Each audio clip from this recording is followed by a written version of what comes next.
સોના હીરા રૂપાના અલંકાર તો બધા પહેરે, પણ વૈષ્ણવને માટેના બે અલંકાર. આ તો શ્રી ગોકુલેશ પ્રભુનું ઘર. માલા તિલકના રક્ષણહાર એવું આપણે નામની સાથે બોલીએ. ચરિત્ર વાંચીએ, સાંભળીએ તો સમજણ પડે શ્રી ગોકુલેશ પ્રભુએ તિલક અને કંઠીનું રક્ષણ કરવાને માટે કાશ્મીર સુધી યાત્રા કરી એટલું જ નહીં,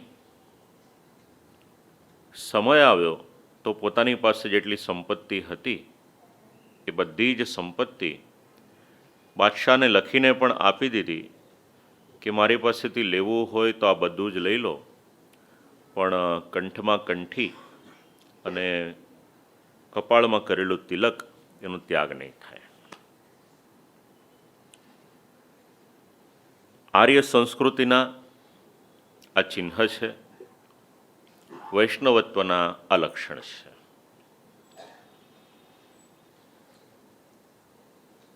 કંઠમાં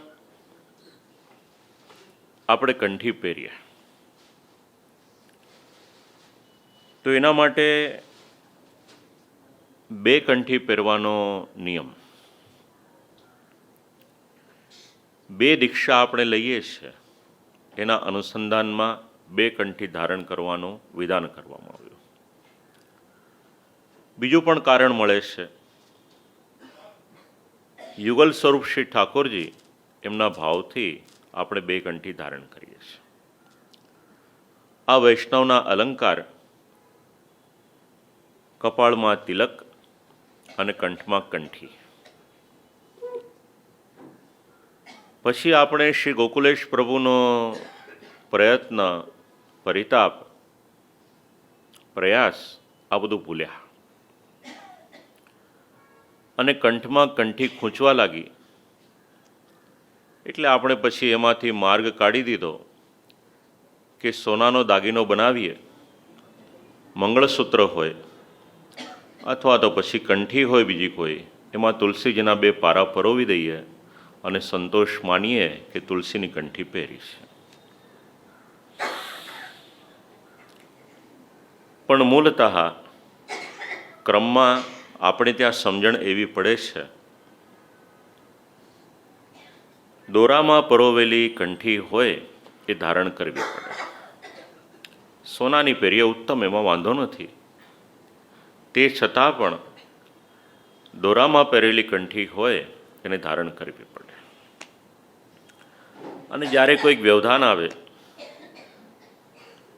અથવા તો ગ્રહણ આવે ત્યારે જનોઈ કંઠી આ બંને બદલવા પડે.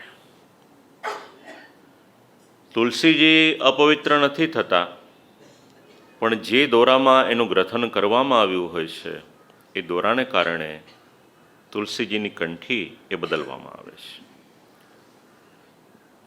કેવળ પુષ્ટિમાર્ગીય છે એટલા માટે જ નહીં, જે પણ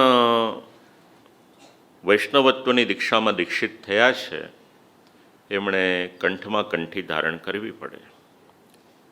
જેવી રીતે મહાદેવજીના સેવક હોય તો કંઠમાં રુદ્રાક્ષ ધારણ કરે. પુરાણોમાં રુદ્રાક્ષ એનો પણ ઘણો બધો મહિમા એ સમજાવ્યો છે.